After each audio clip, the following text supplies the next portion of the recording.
오늘 대림절 두 번째 주 아침입니다. 날이 아주 좋아서 기분도 좋습니다. 아멘. 비둘기 같은 주님의 평화가 오늘 아침 예배하는 우리 모두에게 임하기를 간절히 바라겠습니다. 오래간만에 우리 옆에 분들에게 한번 인사할까요? 아주 소중한 인사 하도록 하겠습니다. 평화가 당신에게 임하기를 바랍니다. 한번 같이 인사해 주세요. 평화가 당신에게 임하기를 바랍니다. 엄청 중요한 인사입니다. 오늘 이 얘기 좀 같이 하려고 인사부터 나눴습니다. 우리 지난주에 말씀드린 대로 이제 2주째 우리가 생각할 대림의 단어는 평화입니다. 기억나세요? 제가 4단어 드렸지요. 불안 가운데 희망, 전쟁 가운데 평화, 고통 가운데 기쁨, 그 다음에 미움 가운데 사랑. 대림의 계절에 우리가 가지기를 원하는 마음으로 지금 생각해보고 있는 중이죠. 저 단어 한번 보시면서 다시 한번 마음에 조그만 다짐이라도 해주시면 좋겠습니다. 앞에 4단어는 내가 버리고야 말겠다. 버리고야 말겠다. 해주시면 참 좋겠습니다. 4단어 뭐였죠? 불안, 그리고 전쟁, 고통, 미움. 그건 좀 버리고 뒤에 4단어는 꼭 확보하시는 귀한 신앙인의 삶 우리가 살아가야 될 것입니다. 오늘은 전쟁과 평화입니다. 끊이지 않는 우리의 숙제지요. 전쟁과 평화. 전쟁은 그치고 평화는 이루어져야 됩니다. 이 단순한 사실을 우리는 알지만 여태껏 이것을 이루질 못하고 살아갑니다. 그렇죠?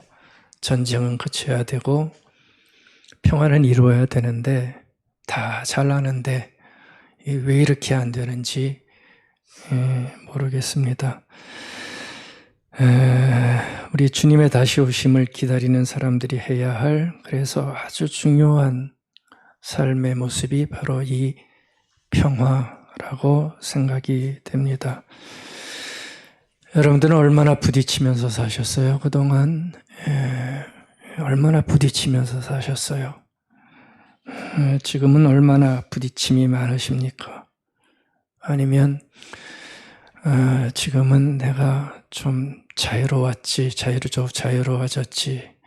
화해가 더 많으십니까? 아직도 평화가 깨지고 계십니까? 어떠세요? 우리가 꼭 살펴봐야 되는 삶의 중요한 물음입니다. 얼마나 부딪히면서 살아왔나? 내 인생은 얼마나 다툼이 많았나? 지금은 어떤가? 라는 생각을 우리가 좀 생각할 필요가 있습니다. 분명한 건 전쟁은 그쳐야 된다는 것이죠. 아멘. 전쟁은 그쳐야 됩니다. 전쟁이 있으면 너무 힘들어요. 전쟁을 2단어로 정리해 봤어요. 전쟁은 비참하다. 전쟁은 슬프다. 많은 것들을 생각할 수 있지만 제가 이번에 묵상한 2가지입니다.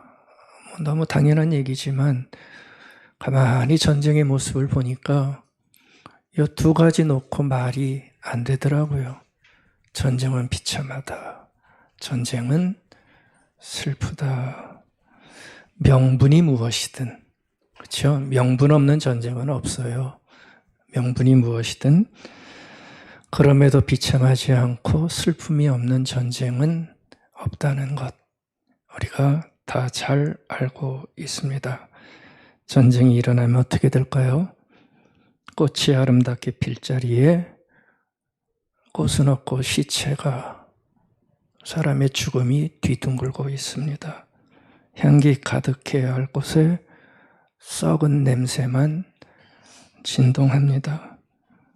어머니들은 돌아오지 않는 아들을 생각하며 밤마다 웁니다. 피로 물든 강이 아프게 흘러갑니다. 그래서 전쟁은 비참합니다. 전쟁은 슬픕니다. 전쟁은 슬픕니다. 제가 사진 한 장 갖고 왔는데요. 이번에 우크라이나랑 러시아가 전쟁 아직도 하고 있잖아요. 또 저쪽에서도 전쟁하고 있고, 근데 우크라이나 병사가 전쟁에 참가했다가 부상당해서 돌아온 사진이 한동안 많이 회자된 그런 사진이 있어요. 그거 한번 갖고 나왔어요. 한번 보여주시겠어요? 예, 두 팔을 잃었고요. 화상을 입었어요. 그래서 돌아와서 누워 있는데, 근데 그 남편을 아내가 어떻게 하고 있어요? 울고 있는 것 같긴 한데 아내가 밤에 자면서 안고 있는 그 사진입니다.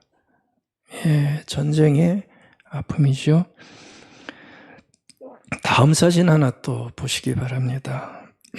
같은 사진인데요. 이제 팔도 없고 보지도 못하는 남편에게 그래도 먹어야 사니 먹여주지요. 그렇죠? 음식을 떠서 하나하나 먹여주는 그 사진을 보게 됩니다. 아내의 마음이 어떨까요? 우리가 그냥 보면서 끝나지만 아내의 마음은 참 찢어질 듯 아플 겁니다. 근데 두 사람의 전쟁 전의 모습도 찍어놨더라고요. 그것도 보여주시겠어요? 아주 멋있는 젊은이들이죠. 좋은 커플들이에요. 저런 모습이었어요. 그런데 잠깐 사이에 전쟁이 저들의 행복과 희망과 기쁨을 다 뺏어가 버렸습니다. 전쟁은 누가 뭐래도 슬퍼요. 푸틴이 뭐라고 그러든 젤렌스키가 뭐라고 그러든 명분은 무엇이든 전쟁은 슬퍼요. 만약에 말입니다. 평화가 있었다면 저들은 햇살 가득한 정원에서 갓 태어난 아이들의 웃음소리로 웃음지며 기뻐하고 있었을 텐데 저 모습 한번 보십시오. 숨죽이는 아내는 눈물도 크게 못 흘렸을 거예요. 숨죽이는 눈물만 가득한 채 하루하루를 보내고 있습니다. 정리합니다. 전쟁은 비참입니다. 평화는 희망입니다. 전쟁은 슬픔입니다. 평화는 기쁨입니다. 전쟁과 평화입니다. 어떤 걸로 가지실래요? 어떤 걸 가지실래요? 복잡해지십니까? 근데 저런 전쟁만 있는 것도 아니고요. 전쟁에는 개인이 벌이는 전쟁도 있습니다. 이 전쟁의 의미를 조금 확대하면 우리 개개인이 살면서 벌이는 전쟁도 만만치 않습니다. 우리도 전쟁을 안 하면 좋겠는데 매일매일을 전쟁하면서 전쟁 같은 삶을 살아가고 있습니다. 그렇게 전쟁하다 살다가 어떻게 됩니까? 마음이 병들어요. 마음이 아주 병들어요. 사람이 변하고 성품도 변하고 전쟁 때문에 그런 거예요. 괜히 그런 게 아니에요. 제가 볼 때는 몸도 병들어서 사람이 전쟁하다 보면 그 뭐라 그러죠? 스트레스. 이것 때문에 사람이 쓰러지고요. 그래서 다들 힘들어하는 게 바로 전쟁 때문에 그렇습니다. 여러분들 우리 사는 요 대한민국이요. 우리가 여기에서 얼마나 전쟁 같은 삶을 사는지 아세요? 제가 딱 두 가지만 얘기해 드릴게요. 얼마나 전쟁 같은 삶 우리가 살아가고 있나. 첫 번째 증거입니다. 다 잘 아시는 증거예요. 세계에서 자살을 가장 많이 하는 부동의 1위 어디예요? 한국이에요. 전 세계에서 가장 많은 자살을 하는 나라, 몇 년간 변하지 않아요. 왜 이렇게 많이 죽지요? 왜 죽나요, 사람들이? 왜 죽나요? 애들에서부터 어른까지. 참 용감도 해요. 근데 죽어요. 가장 많은 자살을 하는 나라예요. 또 하나, 지금 세계에서 가장 적게 아이를 낳는 나라가 어디죠? 우리나라예요. 출산율이 가장 낮은 나라가 돼버렸어요. 그러니까 죽으려고 하는 사람은 많아지고요. 살려고 하는 이들은 적어지고 있잖아요. 저는 이걸 쉽게 봐서는 안 된다는 생각이 드는데 이 중요성을 우리가 알고 있는지도 참 의문입니다. 한마디로 살기 쉽지 않다는 증거지요. 무슨 얘기입니까? 전쟁하고 있다는 거예요. 너나 할 것 없이. 거기서 패배한 자들은 죽어버리자. 힘든 세상 뭐하러 애들 낳아서 키우냐? 그만 낳자. 나 살기도 힘들다. 전쟁 같은 삶을 살고 있다는 증거 같습니다. 그러니까 전쟁의 포성이 겉으로는 들리지 않아도 곳곳에서 터지고 있다는 거. 그래서 믿음을 가진 이들은 좀 들어야 하지 않을까 이런 생각을 오늘 아침 평화를 생각하면서 해보게 됩니다. 그래서 입에 발린 평화가 아니라 참된 평화가 참 절실하고요. 이 평화를 위해서 주님의 다시 오심을 기다리는 이들이 해야 할 중요한 사명 같은 걸로 우리가 생각을 해야 될 것 같습니다. 여러분은 바울이 편지를 계속 쓰잖아요. 서신서는 다 바울의 편지잖아요. 그렇죠? 근데 바울이 편지를 쓸 때마다 강조했던 두 단어가 있어요. 그 편지 앞부분에서 항상 빼놓지 않고 강조했던 두 단어가 있어요. 생각나세요? 바울이 항상 썼던 두 단어, 은혜와 평화. 한글 성경에는 평강으로도 번역되어 있죠. Grace and peace. 바울이 편지를 쓸 때마다 편지의 대상자들을 향해서 인사하면서 꼭 전했던 안부가 뭐냐 하면 은혜와 평강이 있기를 바란다. 이런 편지를 계속 보내게 됩니다. 로마서에도 나오고요. 고린도전서, 갈라디아서, 에베소서, 골로새서, 데살로니가 전후서, 디도서, 빌레몬서. 거의 모든 바울의 편지에 이 두 단어를 바울이 아주 집요하게 빼놓지 않고 쓰고 있어요. 왜 이렇게 집요하게 썼을 것 같으세요? 은혜와 평강. 그들에게 너무나 필요했기 때문에 썼겠죠. 너희들이 은혜 가운데 살기를 원한다. 너희들에게 이 좋은 평화가 있기를 원한다. 그래서 계속해서 지치지 않게 쓸 때마다 은혜와 평화가 있기를 바란다. 바울이 아마 썼던 것 같습니다. 여러분들 은혜와 평화 중에서 어떤 게 더 좋으세요? 은혜와 평화 중에서 어떤 게 더 중요하다고 생각하세요? 한번 생각해 보세요. 은혜와 평화 중에서 어떤 말을 더 많이 쓰세요? 은혜라는 말을 더 많이 쓰시죠. 그 얘기는 우리들에게는 은혜가 더 좋다는 얘기입니다. 이 두 단어를 딱 보면 은혜 쪽에 기울어져 있어요. 은혜는 뭐죠? 내가 받는 것이요. 그렇죠? 그러니까 우리 받는 거 다 좋아하잖아요. 그래서 은혜 쪽에 다 기울여서 그 뒤에 뭐도 있어요? 평화도 있는데 평화는 이상하게 잘 보질 못하는 것 같아요. 왜냐하면 은혜가 좋고 은혜를 받아야 되니까.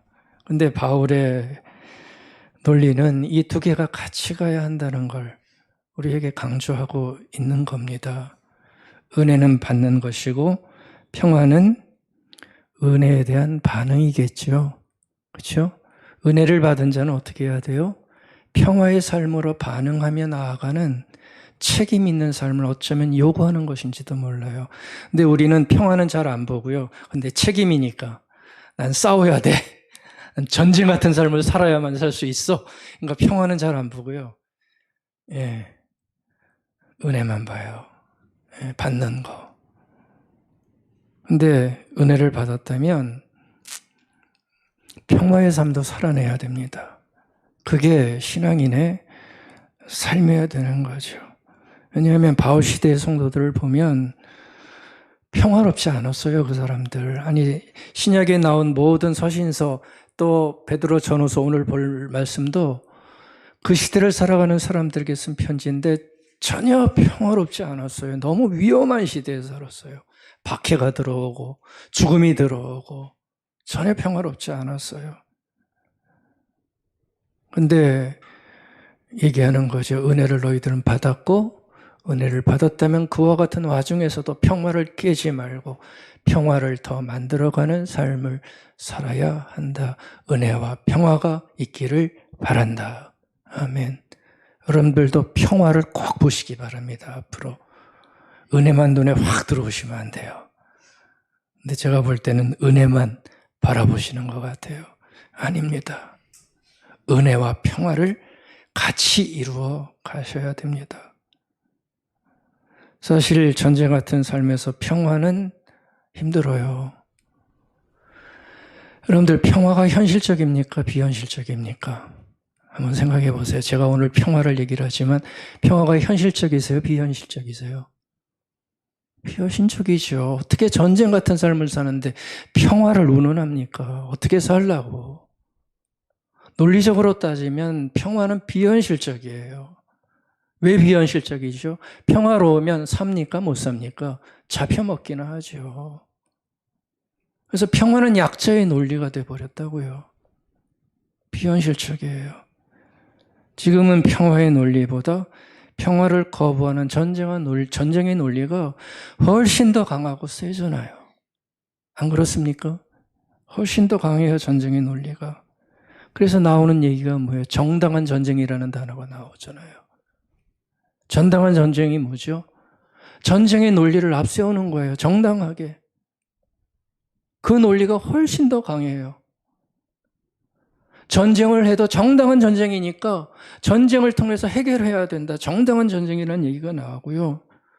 또 하나, 당하고만 있으면 안 되지 라고 하는 합당한 이유가, 그렇죠? 어떻게 당하고만 삽니까? 라는 합당한 이유가 바로 그것 때문에 평화를 그치게 만드는 거예요. 그러니까 평화는 우리들의 시대에는 아주 비현실적인 선택지고요. 가져서는 안 되는 삶의 방법입니다. 그러니까 한마디로 우리의 삶에서 평화한다는 것, 이거는 쉽지 않다는 겁니다. 법보다 뭐가 앞서죠? 주먹이 앞서는 것처럼 평화보다 전쟁이 앞서요. 싸워야 되고 투쟁해야 되고 쟁취해야 되고, 그래서 말씀드리는 겁니다. 바로 이 비현실적인 평화와 전쟁의 틈새를 우리가 비집고 들어가서 그럼에도 작은 평화의 씨앗 하나라도 뿌려서 언젠가는 이루어질 평화를 만들어내야 전쟁의 슬픔과 비참함을 조금이라도 줄여나갈 수가 있다는 것입니다. 세상의 전쟁과 내 개인의 전쟁도 마찬가지입니다. 전쟁의 논리에만 파묻혀서 싸움만을 주장한다면 평화는, 내 삶에서도 평화는 이루어질 수가 없습니다. 그래서 주님이 그래서 말씀하셨던 것 같아요. 마태복음 5장 7절, 평화를 위하여 일하는 사람은 행복하다. 그들은 하나님의 아들이 될 것이다. 아주 놀라운 말씀 산상수훈에서 해주셨어요.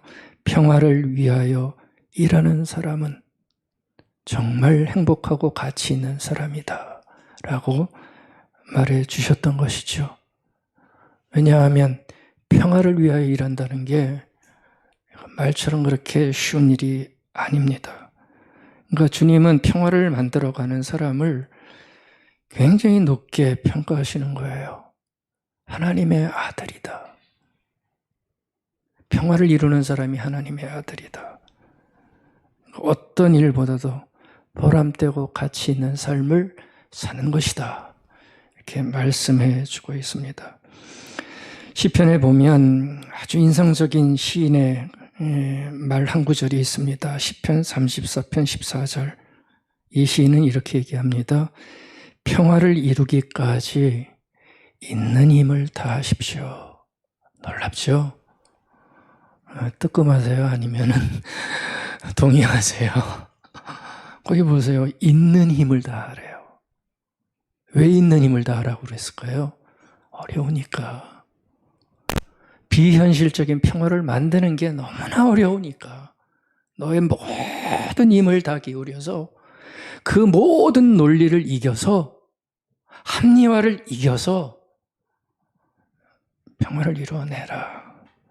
응? 있는 힘을 다해라. 그러니까 평화는 있는 힘을 다할 만한 가치가 있다는 것을 시인의 기자는 얘기를 해주고 있습니다. 이런 이들이 참 많아지면 좋겠습니다. 여러분들의 가정에 누군가도 이런 삶의 모습을 가지면 가정은 평화로울 수 있습니다. 아무리 평화가 깨질 만한 상황이 벌어져도 있는 힘을 다해서 전쟁을 막는 것이 아름답다는 것을 아는 것이 우리에게 주시는 하나님의 귀한 마음입니다. 오늘 본문 자세히는 보지 않겠어요. 근데 오늘 본문에 보면 이 역시 쫓기는 신앙 공동체입니다. 그들에게 베드로 사도가 편지를 보내고 있죠. 그게 베드로 후서인데 바울 사도가 쓴 편지보다 베드로 사도의 편지를 받는 사람들이 훨씬 더 상황이 안 좋았어요. 이때는 정말 죽음이 난무하는 시대였어요. 잡아다가 박해하고 죽이고 피 튀기는, 도망치는 그런 성도들이었어요. 그러니까 전쟁 같은 삶을 매일매일 살고 있는 사람들입니다. 그런 이들에게 베드로 사도가 편지를 보냈던 거예요. 죽어다니고 죽어나가고 도망치는 사람들이에요. 근데 이 사람들이 가만히 자신들의 모습을 보니까 불안한 그들 마음에 속상한 마음이 들어가기 시작하는 거예요. 안 그렇겠습니까? 그렇게 죽어나가고 도망다니면서 피곤하게 사는데 아무리 신앙인이지만 너무 그게 고단했던 거예요. 그러니까 슬금없이 들어오는 마음이 뭐냐 하면 주님이 약속하신 게 있었거든요. 내가 다시 오겠다. 근데 이 사람들이 그 해석을 지금 자신들이 고생할 때 와야 되는 것으로 해석이 되는 거죠. 이렇게 힘든데 오신다고 하신 주님은 왜 안 오시는 건가? 이런 마음이 계속 불쑥불쑥 나오는 거예요. 주님이 약속하셨다면 오셔서 우리를 좀 이렇게 해주셔야 되는 거 아닌가? 당연히 그렇지 않겠습니까? 그러니까 이 사람들의 마음속에 섭섭함도 있었고요. 의문도 있었고요. 갈증도 있었던 거죠. 그러니까 조바심이 날 만한 사람들입니다. 베드로가 바로 그런 사람들에게 했던 말이 바로 오늘 본문이에요. 주님의 하루는 우리의 하루와 다르다. 천년이 하루 같고 하루가 천년 같다. 시간의 질과 개념이 다르다는 것을 먼저 얘기를 해주죠. 그리고 나서 얘기합니다. 주님은 반드시 다시 오신다.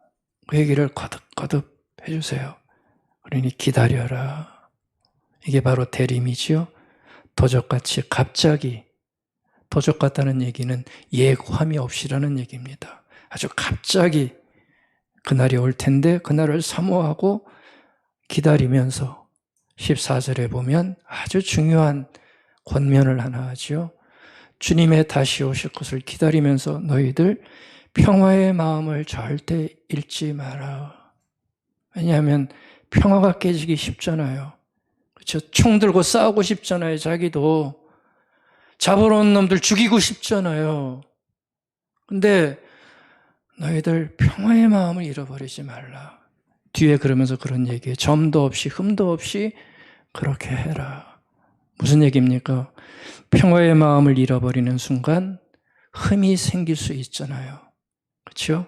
그러니까 평화를 유지하면서 점도 없이 흠도 없이 무너지지 말아라. 이런 베드로 사도의 권면이 거기에 나옵니다.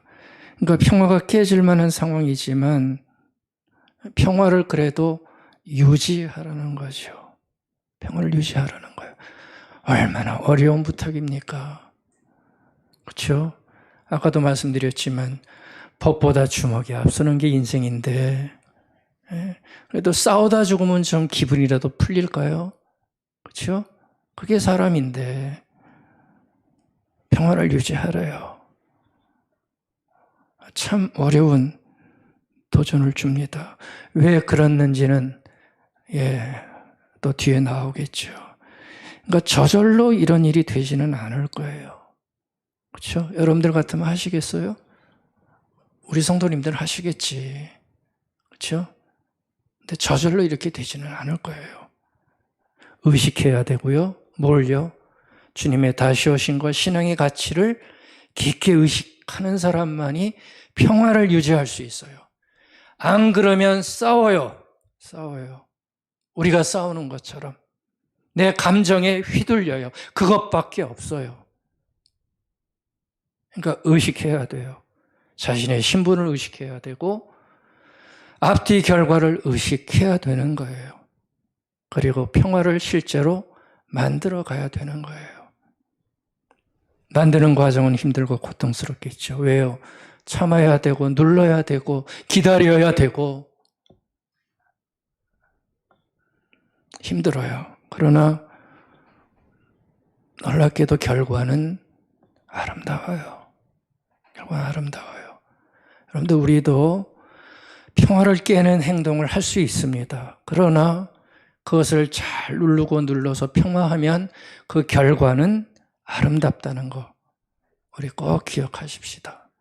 그런 자만이 평화를 만들 수 있죠. 의식하는 자만이. 본능에 충실한 자는 그걸 못합니다. 의식하는 자만이 만들어낼 수 있어요. 그러니까 평화는 아까 바울이 은혜와 평화 그랬는데 은혜를 받은 사람들이 해야 할 소명이고 책임입니다. 여러분들이 만약에 신앙 안에서 내가 받은 은혜가 있다라고 생각이 되신다면 그 뒤에 평화까지 이루시기를 바랍니다. 은혜를 받은 자가 해야 할 사명이 바로 평화라는 것. 이 평화롭지 못한 세상에서 평화를 이루어가는 것이 바로 그리스도인의 삶이라는 얘기죠. 그러니까 은혜만 좋아하면 안 되고요.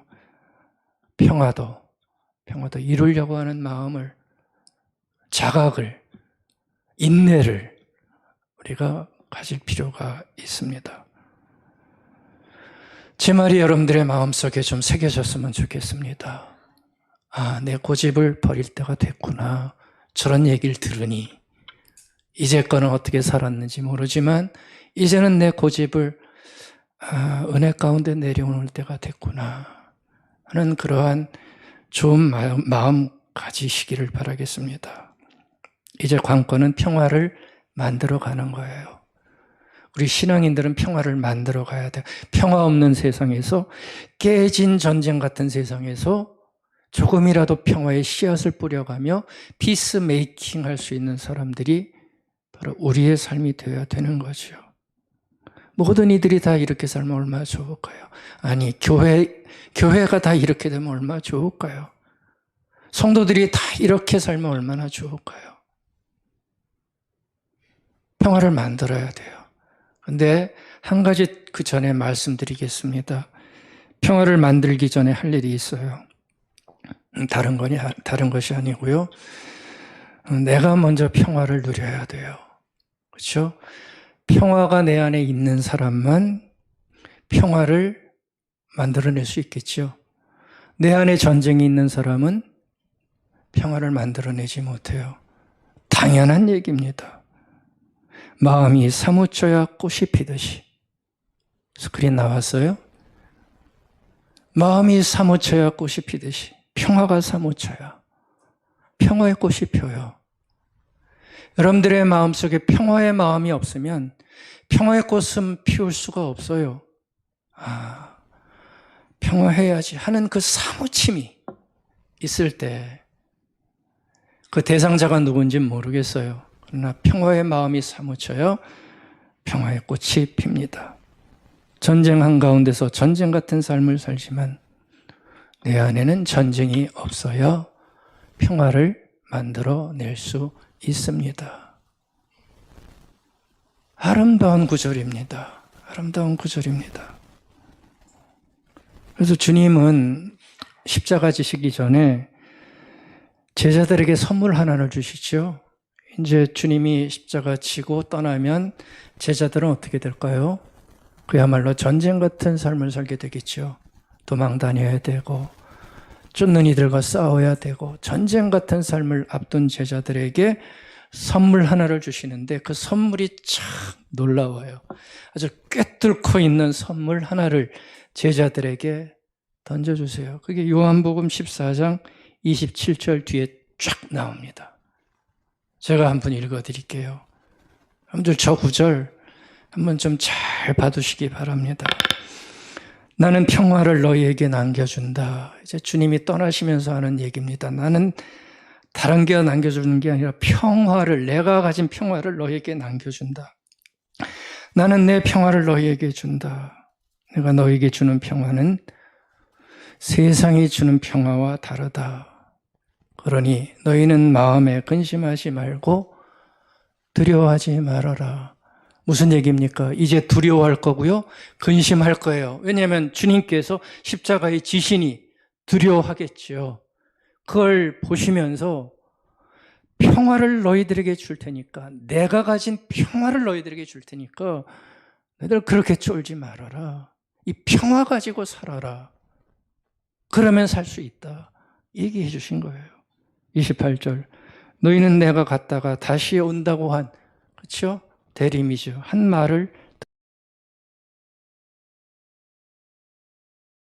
나무여 내 아버지는 농부시다. 무슨 얘기입니까? 나한테 꼭 붙어 있어라. 그리고 내 평화를 가지고 이 얘기를 해주시는 거예요. 참 놀라운 말씀 아닙니까?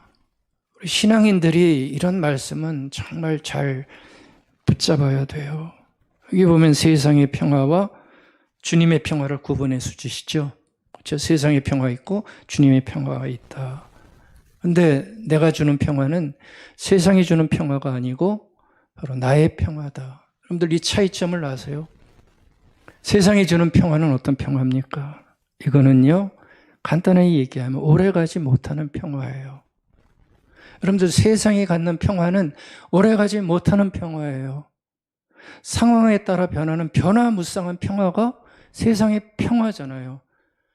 지금은 전쟁이 끝쳤지만 끼키봤자 100년이에요. 100년이에요. 이제 100년 지나면 여기저기서 막 터질 거라고요.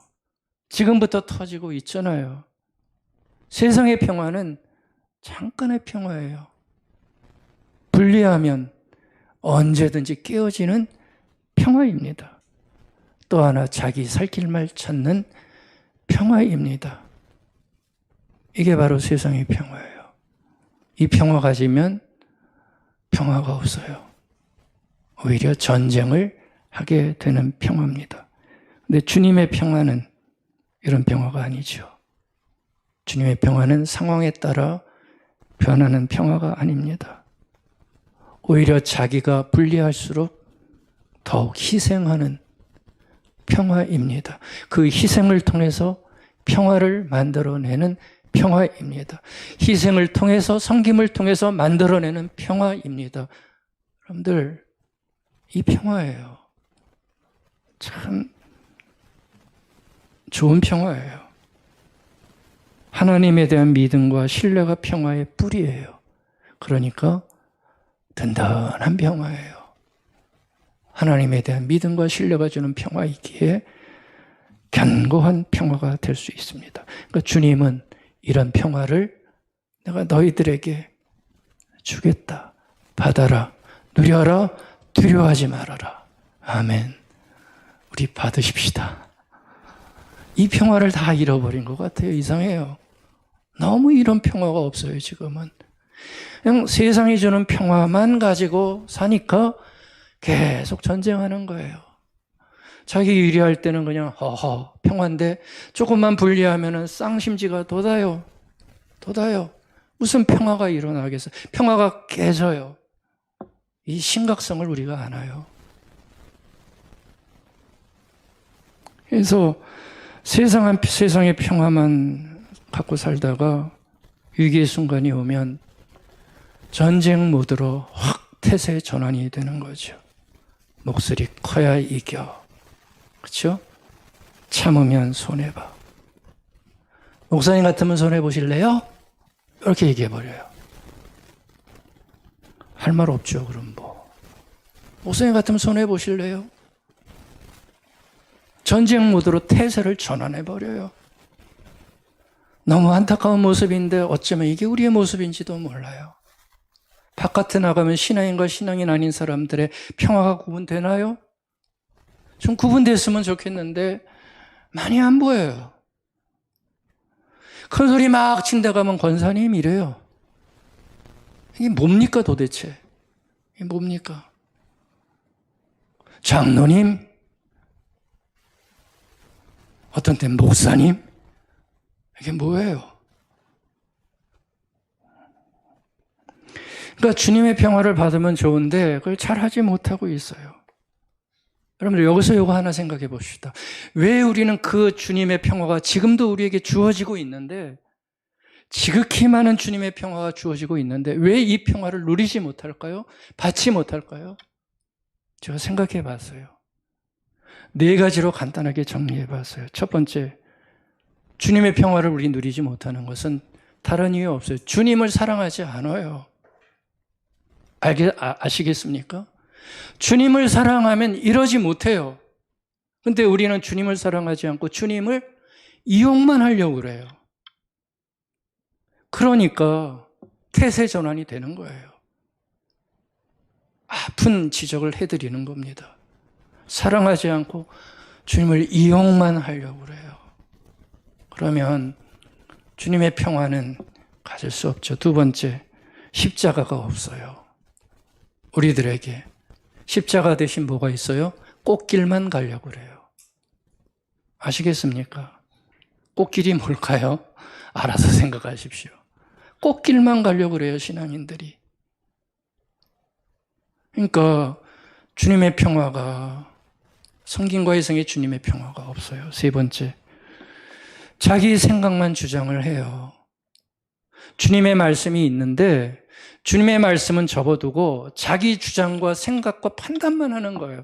그러니까 무슨 주님의 평화가 내 안에 만들어지겠어요. 주님의 평화는 주님의 말씀을 순종할 때 만들어지는 건데. 참 아픈 지적입니다. 네 번째, 하나님을 섬기는 게 아니라 우상을 섬겨요. 어떤 우상이요? 돈의 우상, 성공의 우상, 명예의 우상, 체면의 우상. 그러니까 섬김과 희생을 요구하는 주님의 평화는 점점 멀어져서 홀홀 흘러가 버리죠. 주님의 평화가 우리에게 사라지는 이유입니다. 저는 조금이라도 극복해야 된다고 믿습니다. 저도 극복하고 여러분들도 작은 교회의 신자들이지만 극복하셔서 더 좋은 신앙의 모습을 보여주셨으면 좋겠어요. 그럴 때 진짜 평화가, 아름다운 평화가, 비둘기 같은 평화가 내 가정에, 내 관계에서, 내 표정에서 만들어질 수 있어요. 아멘. 아멘. 그래서 평화는요, 평화를 누리는 자가 만드는 성령의 열매입니다. 주시는 선물이죠. 성령의 열매예요. 제가 참 그림 하나 갖고 왔는데 이게 참 곤란한 그림인데 한번 그래도 좀 소개를 해드릴게요. 이게 1685년에 젠 루이켄이라는 사람이 그린 그림입니다. 멋있어서 유명한 그림은 아니에요. 저게 일어난 사실을 그린 그림으로 유명한, 잘 알려진 그런 그림입니다. 그러니까 사실화지요. 어떤 사건을 그린 그런 그림입니다. 저기 보면 물에 빠진 사람, 얼음이 녹아서 물에 빠진 사람이 하나 있고 또 한 사람은 누가 보여요? 물에 빠진 사람을 건져주는 사람이 바로 보이죠. 그 건져주는 사람 이름이 더크 윌렘스라고 하는 사람입니다. 더크 윌렘스. 이 사람은 메노나이트 신자입니다. 메노나이트파는 지금도 비평화 폭력주의를 추구하는 교파들이죠. 평화주의를 추구하는 그런 교파입니다. 지금도 미국에서 살고 있어요. 바로 그 사람들입니다.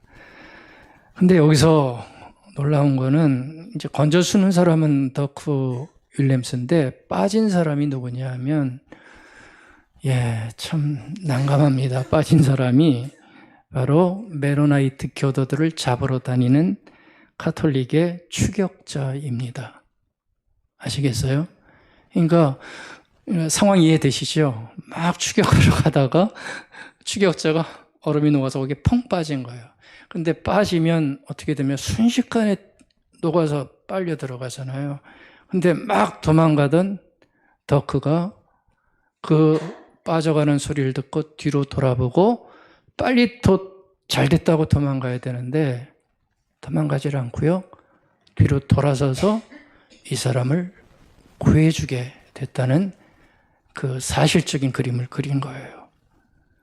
그러니까 지금 잡히면 이 사람은 그때 상황으로는 죽는 아주 긴박한 상황입니다. 근데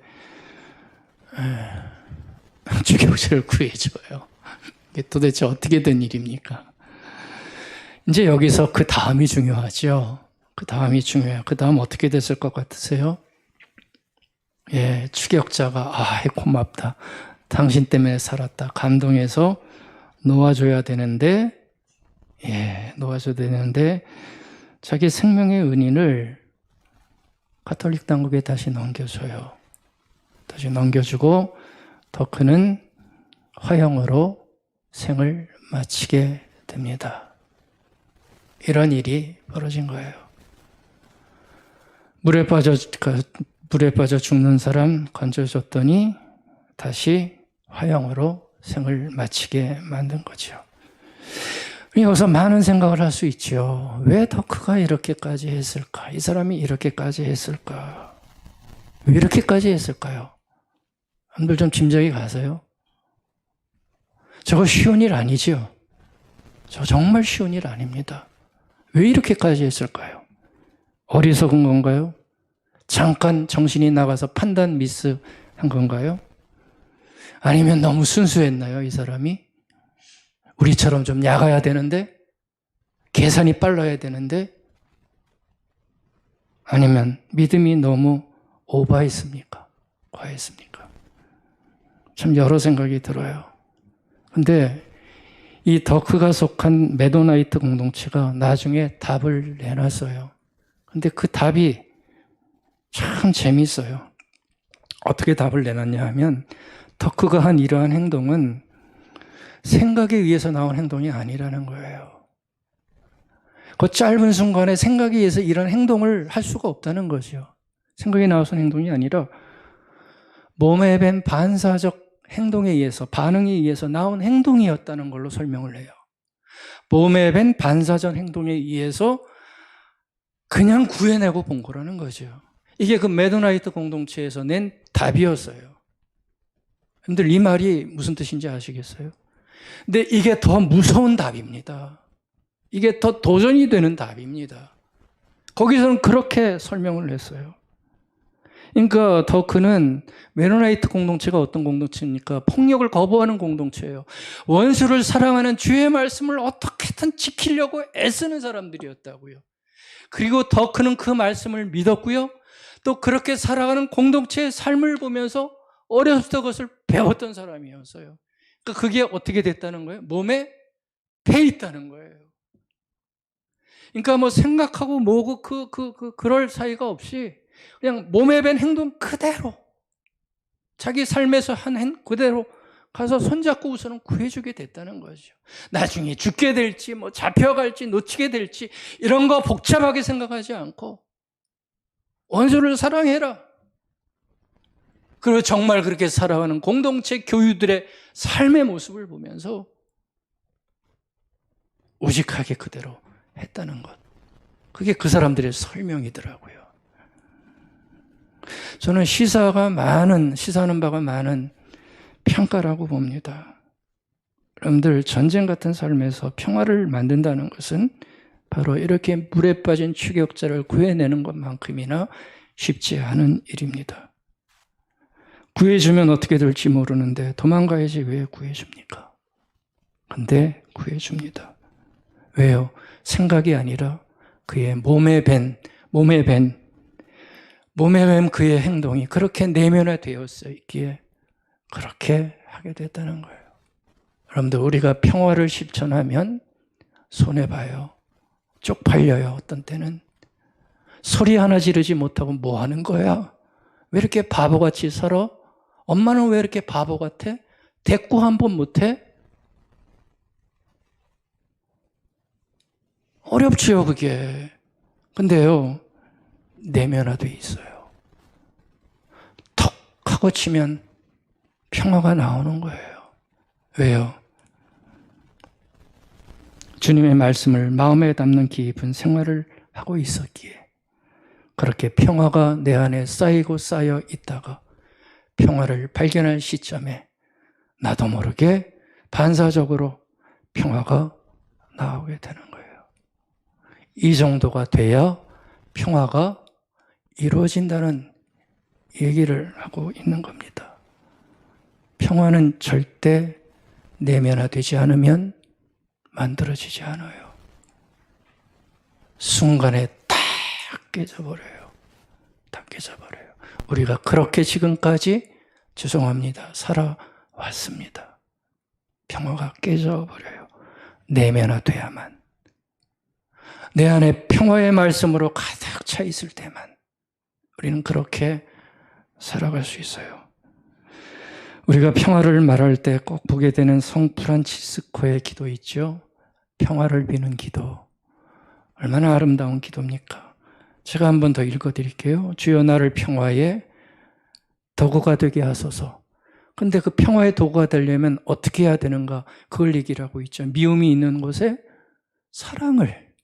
그래야 평화의 도구가 될 수 있어요.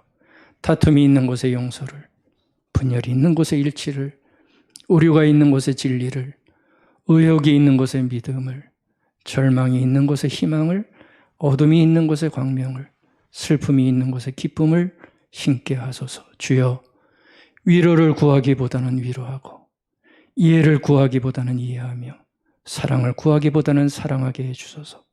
자기를 줌으로써 받고, 자기를 잊음으로써 찾으며, 용서함으로써 용서받고, 죽음으로써 영생으로 부활하리니. 아멘. 이 땅의 그리스도인들이 살려내야 할 삶의 모습입니다. 이 기도를 볼 때마다 감동하면서도 안타까울 때가 많이 있습니다. 이 기도 우리가 얼마나 다 좋아합니까? 그렇죠? 저는 고등학생 때부터 중창단 하면서 이걸 얼마나 많이 부르는지 몰라요. 남자 녀석들 8명이 딱 서갖고 주여 나를 그러면 여학생들이 쫙 부는 거예요. 네. 얼마나 좋았는지 몰라요. 그땐 철없어서 그것만 했지. 근데 볼수록 부담이 되고 그리고 필요하고 이것이 이루어지면 우리의 삶이 얼마나 평화로울까. 근데 이게 얼마나 이렇게 해봤느냐가 문제가 되고 있죠. 미움이 있으면 어떡하죠? 더 미워해요. 다툼이 있으면 더 크게 싸워서 끝장내야 되고, 여러분들 이러지 않으려면 주님의 말씀으로 다져진 마음의 평화가 차곡차곡 내 안에 쌓여져 가야 합니다. 그러다가 힘든 순간이 오면 자동 반사로 마음의 평화와 평화의 행동이 툭 하고 튀어나오게 만들어야 됩니다. 아멘. 평화는 아무나 못합니다. 깊게 묵상하고 기도하는 사람, 주의 말씀을 생명처럼 믿고 따르는 사람, 이해가 깊은 사람이 아름다운 평화를 만들어냅니다. 우리 모두 평화를 만들어내는 아름다운 인생 살다가 주님 다시 오시는 놀라운 영광 속에 함께 참여하는 믿음의 사람들 되시기를 축복하고 축원드리겠습니다. 아멘.